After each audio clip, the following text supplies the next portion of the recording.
Je vous ai raconté mon histoire, ce qui m'a amené à Jésus. Levez la tête, je vais vous le dire. Il y a quelque chose qui m'a bouleversé, qui m'a amené à Jésus, vous savez, tant que tu n'es pas persécuté, spirituellement parlant, pourchassé par une entité spirituelle qui peut triompher de toi et de tes parents, tu ne trouveras pas véritablement le chemin du salut. Je vous le dis en vérité. Vous savez, je sors d'une région de la Côte d'Ivoire qui est réputée pour sa sorcellerie. Un de mes grands-parents, pour ne pas dire un de mes grands-grands-parents, était reconnu. Il était sollicité même par des présidents d'Afrique de l'Ouest. Je vous parle de quelque chose. En 1975, mon père a décidé un matin que nous allions au village, dans notre village, le village de mon père. Et pourquoi? Parce que lui, il était un peu nomade. Il était mécanicien. Il travaillait avec une grosse entreprise française. Il était un peu partout. Tantôt, il était à San Pedro. Il a été affecté après à Yamé.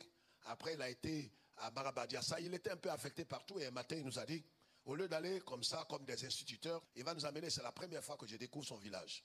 Nous arrivions au village. Écoutez-moi très bien. Vous allez voir la valeur intrinsèque d'être dépendant d'un homme surnaturel. Il y a des gens qui prétendent être chrétiens. Mais pourquoi est-ce qu'en vérité, pour ne pas affronter les entités spirituelles? Pourquoi tu n'es pas capable d'aller sur toi? Parce qu'en vérité, tu ne dépends pas d'une autorité supérieure. Je dis aujourd'hui, je sais en qui j'ai cru.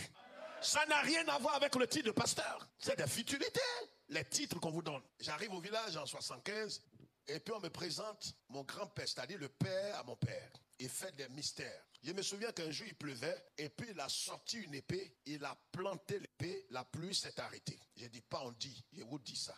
Alors les gens ne comprennent pas pourquoi je vais au Bénin, au Tchad, dans le monde entier, je défie les forteresses et ceux qui se croient sorciers. Je l'ai vu faire des choses sous mes yeux. Je me souviens qu'on avait amené d'Abidjan un homme qui était fou, immaîtrisable. Le monsieur, ça fait déjà au moins plus de 15 ans qu'il était fou. Mon grand-père le gifle 3 fois, il est guéri. C'est-à-dire quand tu ne sais pas d'où on vient, tu ne peux pas comprendre pourquoi on est consacré. Tu crois qu'on plaisante ou on amuse la galerie. Quand tu as vu de telles choses, il faut que tu vois un plus puissant. Il a eu le pouvoir de faire marcher des statuettes. Au point où quand il est mort en 76, je pensais que la vie s'arrêtait pour nous. Je vous parle sur la chair. Quand vous avez vu un homme faire de telles choses, vous êtes étonné, subjugué. Vous croyez que c'est un prophète. Quand mon grand-père est mort, alors les gens ont dit qu'il faut le laisser là parce qu'il va revenir à la vie. Un homme a surgi, voilà d'où commence ma conversion. Donc, il était dit que dans ma famille et dans la famille de mon père, les gens étaient canqués. C'est-à-dire ils étaient protégés et aucun sorcier ne pouvait les nuire.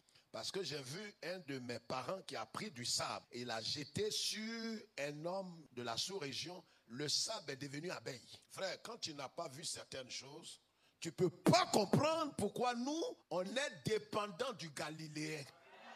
Non, tais-toi, c'est pas de toi. Toi, tu n'es pas sûr. Tu es en train de te demander si lui, il est suffisamment fort. Un homme est apparu dans mon village en 77 et il a défié tout le village. Il a dit, lui, tout enfant qui mangera des galettes qu'il va trouver sur son chemin meurt le même jour. Les villageois ont cru que c'était un amuseur public. Et c'est cette année, je ne l'oublierai jamais jusqu'à ma mort. Ma mère, c'était pendant les vacances, était venue nous voir au village et est venue avec mon petit frère. Et comme dans tous les villages, le matin, le petit déjeuner était des galettes. C'est ce que ce monsieur ne veut pas te voir manger. Ça fait pas rire. C'est des choses qui ont brisé mon cœur, ma soeur. Quand j'en parle, j'ai les larmes aux yeux. Mon petit frère, on ne sait pour quelle raison, il est allé acheter des galettes et il a croisé le monsieur. Il est mort le soir. Tu ne comprendras jamais quand je suis ferme et carré dans certaines choses quand je parle de Jésus. Je sais d'où je viens. J'ai pleuré toutes les larmes de mon corps. Je ne savais pas ce que je disais. J'ai dit, j'irai jusqu'au bout du monde pour être protégé contre tout sorcier. Il a terrifié le village. Et c'est 2 ans après que les gens sont venus prêcher dans notre village, le village voisin, et j'ai donné ma vie au Seigneur. Écoutez-moi, je n'ai pas dit que je suis allé à l'église. J'ai dit, j'ai pris ma vie pour dire, Jésus, désormais, je dépends de toi. Je ne suis plus libre d'une fausse liberté. Je te donne ma liberté et moi-même, je vais être sur quoi? Subordonné. Je veux dépendre de toi. Je veux être ton prisonnier. Je veux être ton esclave. Je ne veux plus vivre par moi-même et pour moi-même. Vous ne comprendrez jamais pourquoi je suis ferme sur le message de l'évangile. Et des pères m'ont aidé.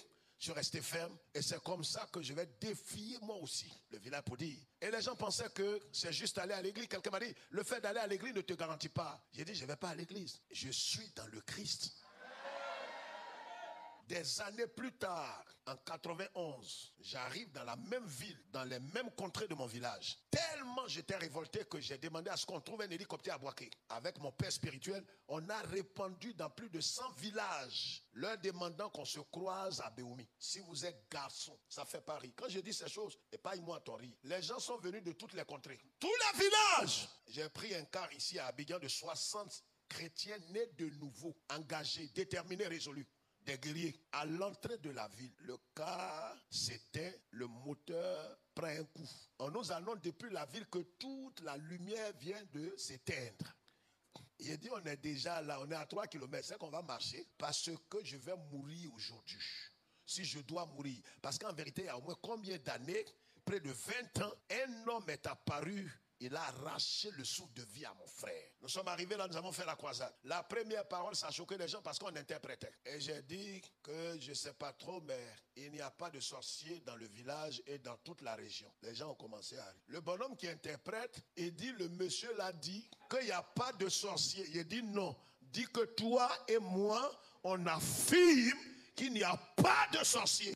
Vous savez, je suis en train de dire, je ne suis pas un plaisantin. Moi, j'ai sacrifié ma vie. C'est pourquoi je suis dépendant de Christ. Ta vraie liberté dépend de qui tu es dépendant. Quand tu es dépendant de Christ, ce n'est pas simple. C'est pourquoi, vous voyez, cette histoire de couverture spirituelle, c'est un blasphème. Tu as besoin de la couverture spirituelle de qui? C'est de l'escroquerie morale. Ce jour-là, on leur a dit, j'étais tellement fâché, ils ne savent pas d'où venait ma colère. Je leur ai dit, vous tous qui êtes ici ce soir, si vous êtes garçons, allez avec vos fétiches. Vous tous, les vieillards, tous, tu as Banzeret, tu as ta faute, tu déposes. Maintenant, si tu dis tu es garçon, va avec ça chez toi. Ça fait les croulous.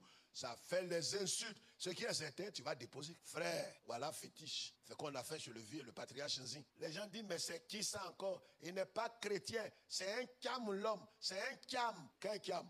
Déposez fétiche là. On gagnait temps. Et puis j'ai oublié de vous dire, dis-leur en baoulé que je loge dans tel hôtel. Celui qui veut qu'il se transforme en hibou, en serpent. Mais si tu as tenté que tu as échoué, l'Éternel, sois dépendant. C'est pourquoi aujourd'hui, quand il m'arrive d'aller dans le village de mon père, je les vois comme des comédiens.